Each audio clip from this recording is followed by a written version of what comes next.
merci beaucoup d'être là et bonne fête de la science à tout le monde. Et donc là, aujourd'hui, on va vous parler des maladies métaboliques chroniques en Tunisie et c'est une épidémie. Vous allez voir que c'est le cas. Donc, notre présentation va avoir le plan suivant. Tout d'abord, on va parler du diabète comme premier exemple de maladie métabolique chronique, les propriétés, les caractéristiques, prévalence et complications.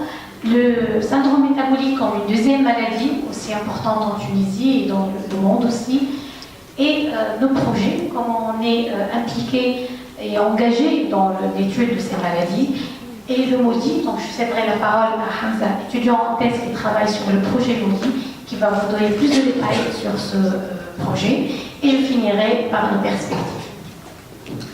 Donc, nous vivons actuellement une transition épidémiologique caractérisée par une diminution des maladies infectieuses, mais malheureusement une augmentation des maladies non transmissibles comme le diabète, les cancers, les maladies cardiovasculaires et l'hypertension. Alors, aujourd'hui on va s'intéresser au diabète. C'est quoi le diabète? C'est une maladie métabolique caractérisée par une hyperglycémie chronique due à un défaut de la sécrétion de l'insuline ou à un défaut de son action sur ces cellules cibles ou la combinaison de ces deux anormalités. Il existe plusieurs types de diabète. Donc, on a le diabète, le pointeur. Au milieu, très bien. Donc le diabète, c'est le groupe. Il y a le diabète de type 1, donc 5 à 10%, donc il est appelé aussi diabète insulinodépendant. Le diabète de type 2, qui est la forme majoritaire, 90 à 95%, appelé anciennement un diabète non insulinodépendant, et aussi le diabète de l'âge adulte, mais vous allez voir que c'est pas l'âge adulte, on le trouve aussi chez les sujets jeunes. Et dans le groupe de diabète de type 2, il y a des formes atypiques, des formes particulières. Le diabète MODI, que Hamza va vous expliquer tout à l'heure, le diabète gestationnel et le diabète mitochondrial, qui représentent 2 à 5% des formes de diabète de type 2. Alors, selon les critères de l'Organisation mondiale de la santé et de la Fédération internationale du diabète, un sujet est déclaré diabétique si sa glycémie à jeun est supérieure ou égale à 1,26 g dosé à 2 reprises, et sa glycémie postprandiale, c'est-à-dire après le déjeuner, supérieure ou égale à 2 g par litre. Donc, le diabète, c'est une maladie multifactorielle. Elle est due à des facteurs environnementaux et des facteurs génétiques. Les facteurs environnementaux, malheureusement, c'est le mode de vie actuel que nous vivons, caractérisé par un stress élevé, par une mauvaise hygiène alimentaire, donc un excès d'apport calorique, notamment en sucre et en acide gras, et la sédentarité, et donc là, le manque de l'effort physique. Donc tous ces critères-là font apparaître précocement le diabète. Autre chose, il y a des facteurs génétiques. Ça a été mis en évidence par des études qui ont montré que la présence d'antécédents familiaux de diabète, donc des personnes atteintes de diabète dans la famille, augmente le risque que des sujets de la descendance aient le diabète. Donc faites attention, s'il vous plaît, si vous avez des diabétiques dans vos familles, essayez de faire un diagnostic précoce et de vous prendre en charge le plus tôt possible. Alors, pourquoi justement se prendre en charge le plus tôt possible? Parce que le diabète, à long terme, il présente des conséquences très graves. Justement, la glycémie chronique, donc l'hyperglycémie chronique, va agir sur toutes les cellules et va être toxique pour le tissu humain et donc va entraîner... Pardon, je suis allée trop vite. Donc, elle va entraîner au niveau du cerveau, par exemple, des accidents vasculaires cérébraux. Donc, les diabétiques ont un risque de 2 à 4 fois supérieur au sujet normal. Donc, les maladies cardiovasculaires, 80% quand même des patients diabétiques meurent d'une pathologie cardiovasculaire. Les neuropathies diabétiques, on connaît bien le terme du pied du diabétique, donc c'est la première cause des amputations distales sont dues donc au diabète. Les rétinopathie diabétique, c'est la première cause de cécité. Et les néphropathies diabétiques, c'est la première cause d'insuffisance rénale terminale. Donc, vu ces complications graves, la prise en charge elle est très lourde, non seulement pour l'État, mais également pour la société. Donc, pourquoi une épidémie maintenant? Parce que, voyons ces valeurs, et là c'est des valeurs très alarmantes.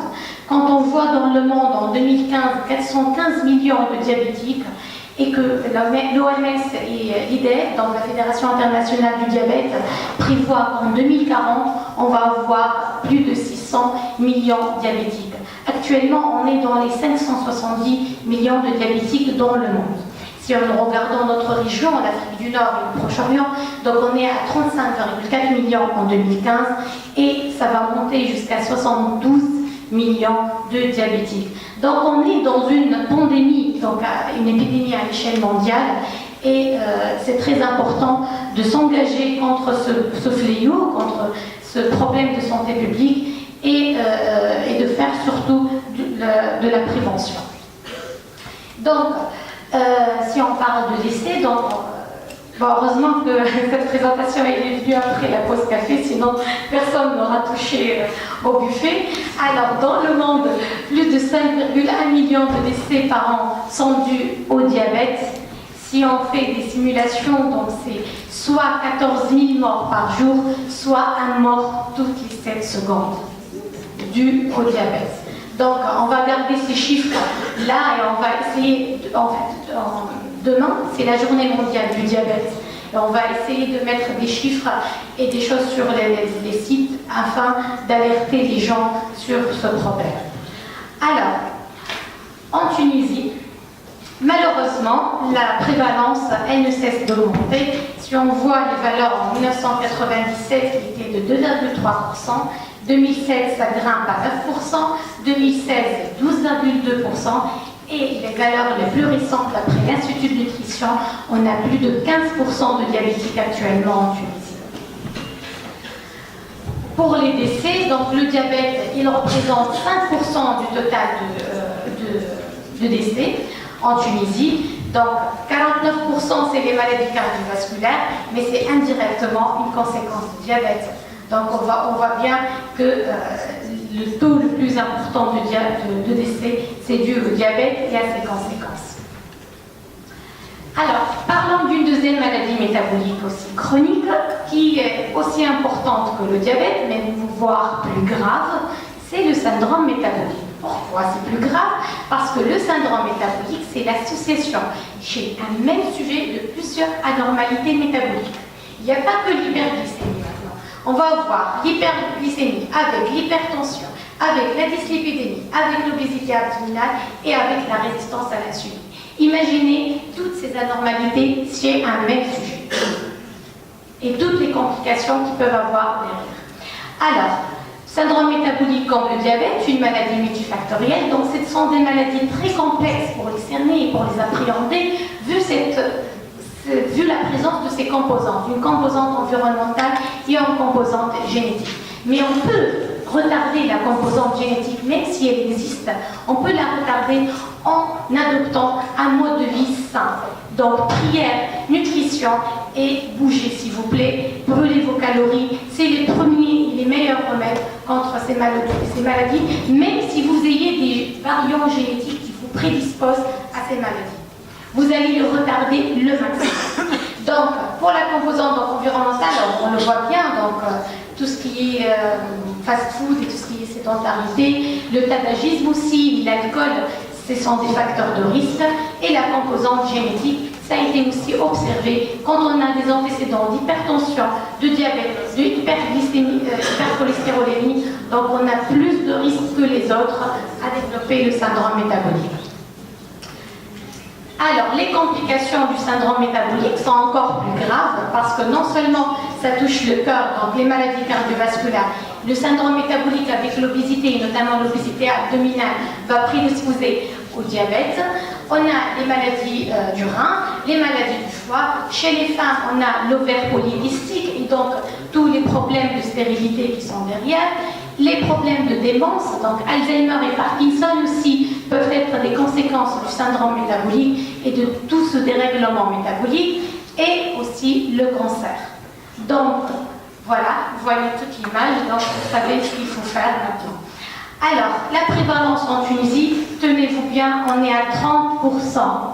C'est grave. On est à 30% de prévalence du syndrome métabolique en Tunisie. Les valeurs dans le monde, ça varie de 20 à 30%. On est à la valeur extrême. On est dans le top des tops pour le syndrome métabolique en Tunisie. Et donc là, s'il vous plaît, encore une fois, faites attention à ce que vous mangez et bougez le maximum pour ne pas, afin de réduire ces prévalences qui sont alarmantes. Quand on voit ici en Algérie 5% et 20% et 13% au Japon, là, il y a beaucoup de choses à faire pour la Tunisie et notamment côté gouvernement et côté action au niveau du ministère de la Santé, de l'Éducation et tout ça. Alors, étant donné qu'on est chercheurs et on est scientifiques et on est des généticiens, face à ce problème-là, comment on doit faire, comment on doit bouger. Donc, nous, on a dit qu'il faut s'engager contre ce problème, que ce soit le diabète ou le syndrome métabolique. On s'est allié et on a mis en place des collaborations régionales et internationales afin d'étudier la base génétique de ce problème, que ce soit le syndrome métabolique ou le diabète de type 2, afin de mieux comprendre sa physiopathologie et surtout de découvrir des biomarqueurs qui peuvent aider au diagnostic précoce de la maladie ou suivre l'évolution de la maladie. Donc parmi ces projets-là, depuis 2008, donc une dizaine d'années déjà, on s'est allié avec le Maroc, l'Algérie et la Mauritanie dans le cadre d'un projet financé par New Partnership for Africa's Development et North Africa Biosciences Network, donc NEPAD-NAPNET, pour étudier les facteurs génétiques à risque pour le diabète de type 2 et ses complications en Afrique. Donc, il faut vraiment travailler à l'échelle régionale, mais également à l'échelle internationale. Donc, on a eu un projet 2012 jusqu'au juillet 2016, donc l'année dernière, sur les facteurs génétiques et environnementaux du syndrome métabolique et ses complications dans la région méditerranéenne, parce que malheureusement on est connu par le régime méditerranéen, mais malheureusement ce régime n'est plus adopté et a mis en place des anormalités métaboliques. Donc pour le projet Médigène, le plus récent, on a 21 partenaires en Europe, l'Afrique du Nord et l'Asie, donc ils sont représentés sur cette carte. Et en fait, pour ces projets-là, nous nous sommes intéressés à étudier les variants génétiques dans plus de 150 gènes candidats pour le diabète de type 2 et le syndrome métabolique. Vous voyez, donc c'est très complexe et c'est très dur de les étudier. Donc 150 gènes candidats, ce n'est pas peu. Et gènes candidats, donc c'est des candidats, c'est-à-dire qu'on n'est pas encore sûr et certain de leur voie métabolique et de leurs implications directes dans ces maladies, auxquelles s'ajoutent aussi les différences des origines ethniques qui font que même si on trouve un gène associé dans une population, n'est pas forcément impliqué dans l'autre population. Alors, notre approche est la suivante. Donc, en fait, on a réalisé des études qu'on appelle 4 témoins. Ce sont des études d'association. C'est-à-dire, on va prendre une cohorte de malades et une cohorte de témoins, malades que ce soit des diabète de type 2 ou du syndrome métabolique. Et on va essayer de regarder la distribution de ce variant génétique entre les deux cohortes. Est-ce qu'il y a des différences significatives entre les deux cohortes? Dans le cas d'une différence significative, on va dire que ce variant, il est associé à la maladie, il peut jouer le rôle d'un biomarqueur après pour le diagnostic ou pour l'évolution de la maladie, ou qu'il est tout simplement associé et impliqué dans le développement de la maladie. Donc, les résultats sont nombreux, je ne vais pas tous citer, mais je vais juste prendre quelques-uns pour le diabète de type 2 par exemple. Nous avons montré que les variants du gène Cas-LNJ11 et IGF2-PB2 augmentent le risque de diabète de type 2 en Tunisie et en Mauritanie, de 2 à 3,6 donc du diabète. C'est-à-dire qu'on va identifier des variants. Si on les trouve chez ces patients-là ou ces personnes-là, ils ont plus de risques de développer la maladie. Autre chose, nous avons vu que les variants du gène CDKL1 possèdent par contre un rôle protecteur contre la néphropathie diabétique. Donc pour plus de détails, je vous invite à voir nos publications sur le diabète de type 2, il n'y en a plus que de 9, et donc vous avez plus de détails sur la méthodologie et sur les gènes impliqués. Pour le syndrome métabolique, donc nous avons montré que le gène FTU, donc c'est un gène qui est associé à l'obésité, il est fortement associé, impliqué dans le syndrome métabolique, et que les personnes qui portent le génotype des A, par exemple, augmentent, ils ont un risque d'un facteur de 1,5 que les personnes qui n'ont pas ce génotype pour développer le syndrome métabolique.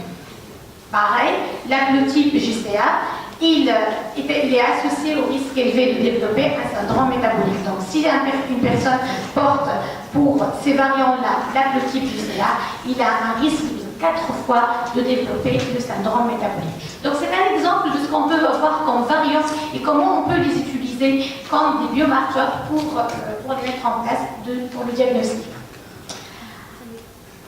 Donc, nous avons vu également des différences entre les femmes et les hommes, et ça c'est normal aussi parce que le système hormonal entre les femmes et les hommes sont différents, et bien sûr l'activité physique, la sédentarité, etc. Donc pareil, je vous invite à voir nos articles, il y en a 4 articles sur ces travaux. Je cède la parole maintenant à Hamza qui va vous parler de Modi, et c'est le diabète de type 2 qui touche les jeunes.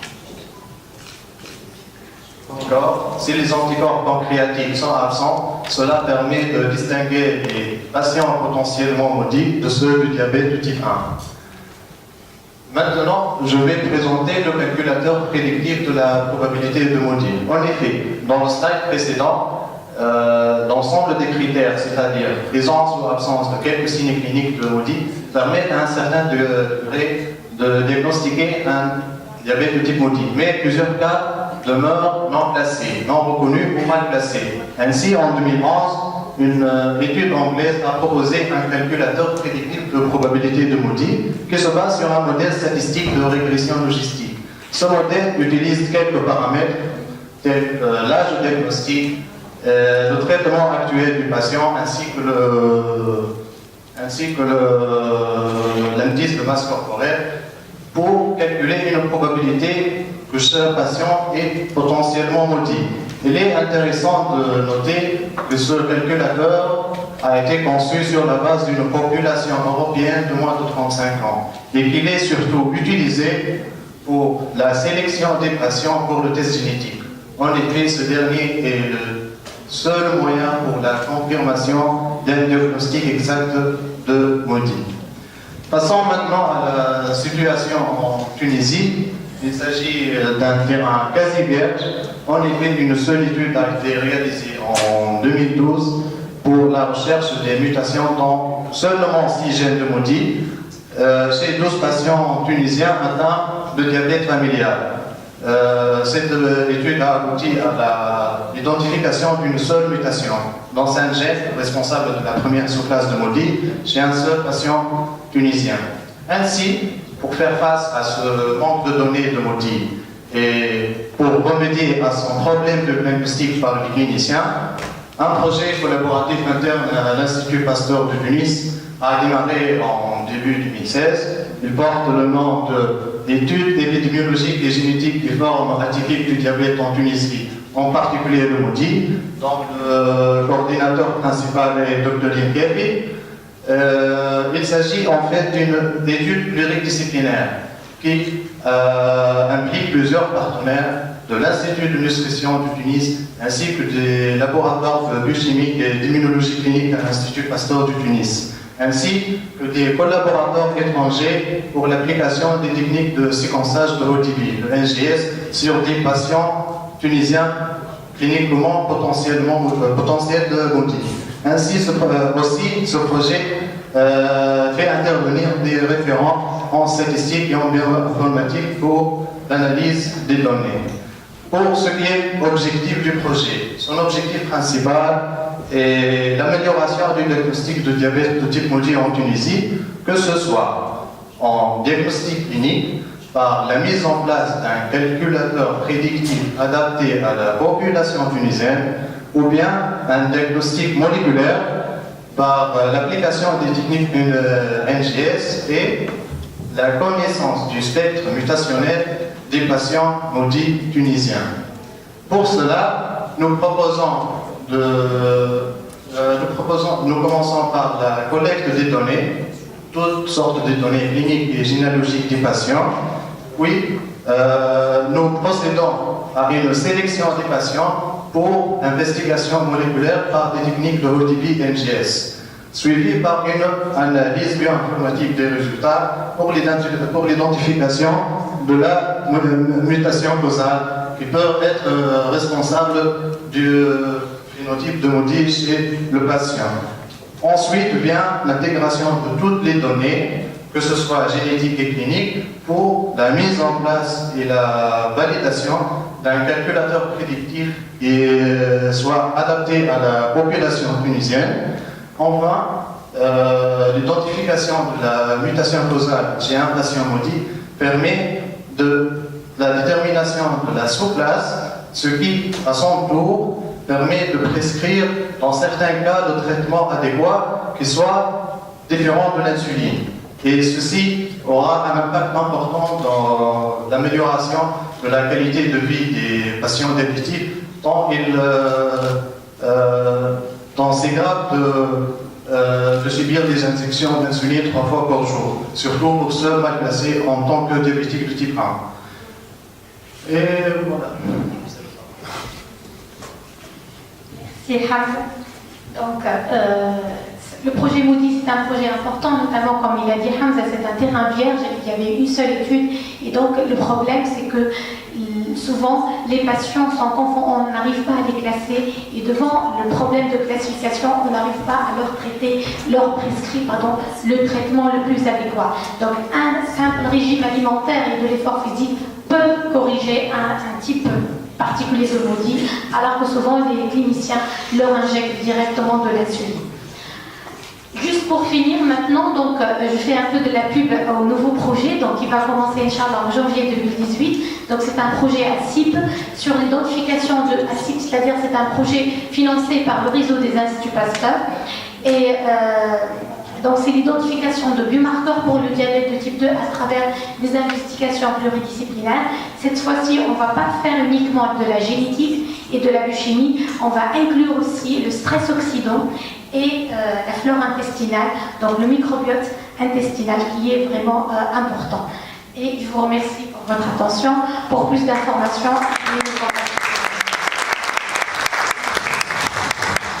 merci beaucoup. Est-ce que vous avez des questions? Merci, c'est du bon travail qui touche à la population tunisienne. Une question. Est-ce qu'il y a du feedback pour les populations testées et analysées et quel est le rôle de la science pour ces populations? Qu'est-ce que vous avez apporté pour ces gens? Et comment? merci Samy pour la vulgarisation. Hein? Tout à fait, vous avez raison. Donc merci pour la question. Justement, au départ, dans les années 2008, donc, on avait des résultats sur les gènes, ça sortait sous forme de publication. Et nous avons remarqué que depuis 2008 jusqu'à présent, les prévalences de diabète ne cessent d'augmenter, il n'y a pas assez de personnes informées. Et donc là, pour les nouveaux projets, justement, quand on va mettre en place ces biomarqueurs, donc le résultat va être donné au clinicien qui, lui, va recontacter les patients et va voir avec eux, notamment pour le Moody, là, ce qu'on est en train de faire.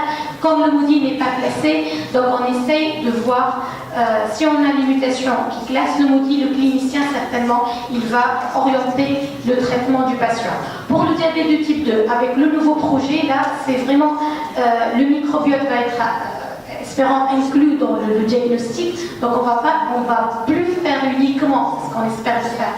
On ne va plus avoir un seul bilan biochimique, mais peut-être aussi dépister des mutations, des variants sur le plan génétique et regarder aussi le dosage de la flore intestinale. Donc ça va être des données plus générales, donc on ne va plus avoir que la biochimie ou que la génétique, mais comment intégrer toutes ces informations pour caractériser pour mieux caractériser le patient diabétique. Parce que l'idée du nouveau projet, c'est que tous les diabétiques ne sont pas de la même manière. Il y a un diabétique qui va déclarer des complications dans les premières années de son diabète, alors que d'autres, ils mettent plus d'années pour le développer. Donc, voilà, la question se pose.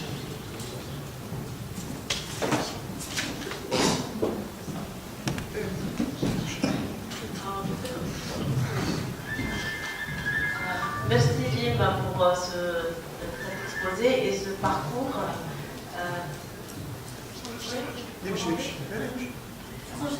Oui, d'accord. Donc merci et je te félicite pour le parcours que tu as fait malgré donc, la jeunesse. Donc vraiment pour nous tu es un modèle.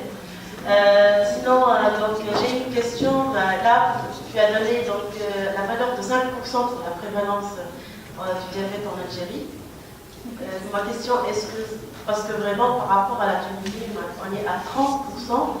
La question qui se pose, est-ce que c'est une vraie valeur ou bien peut-être des études épidémiologiques qui ne sont pas bien faites? Si c'est une bonne valeur, c'est vraiment intéressant de collaborer avec nos voisins et voir donc peut-être le facteur, parce que c'est une maladie multifactorielle, certainement on aura à avoir donc la vraie raison d'une forte prévalence ici. Merci Hanan pour la question. Justement, vu le temps, je ne vais pas trop détailler la définition et la classification du syndrome métabolique. Cette valeur, elle peut être un peu biaisée. Donc je dirais, peut-être elle va augmenter un petit peu parce que en fonction des populations choisies et de fonction de l'âge. Parce que là, j'avais des slides, mais bon, je les ai supprimés à la fin. C'est comment, en fait, c'est entre 35 et 60 ans qu'on diagnostique le plus le syndrome métabolique. Donc si on prend des sujets inférieurs à 35 ans, on risque d'avoir donc une prévalence inférieure, et ça a été vu dans la littérature. Donc ça dépend des cohortes utilisées, hein, et ça dépend aussi des régions. Donc on a vu que certaines populations sont mieux protégées que d'autres, notamment dans leur habitude alimentaire. C'est pas forcément les zones rurales qui sont les mieux protégées, mais ça dépend aussi des régimes. Donc, les habitudes alimentaires et tout ça, ça peut biaiser aussi, et ça peut changer les valeurs. Autre chose pour le syndrome métabolique qui est plus important, c'est les définitions utilisées. Il y a l'IDF, la Fédération internationale du diabète, qui exige que le premier critère soit l'obésité viscérale, abdominale. D'accord ? Et après, il faut ajouter 3 autres anormalités, hypertension, diabète ou dyslipidémie par exemple. Par contre, il y a d'autres définitions qui sont utilisées, qui sont aussi utilisées dans la littérature, c'est qu'ils prennent 3 anormalités. Obésité ou non, il faut soit 3 anormalités et c'est un même sujet. Donc le fait de changer aussi de définition, ça peut modifier les prévalences, mais ce sont les valeurs qu'on trouve dans la littérature. Donc c'est pour ça que je les ai rapportées. Merci pour la question.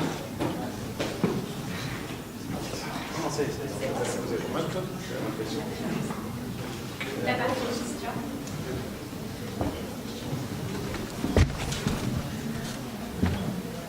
Vous avez cité 2 exemples de variants qui sont impliqués pour savoir si une personne est à risque d'être diabétique ou non.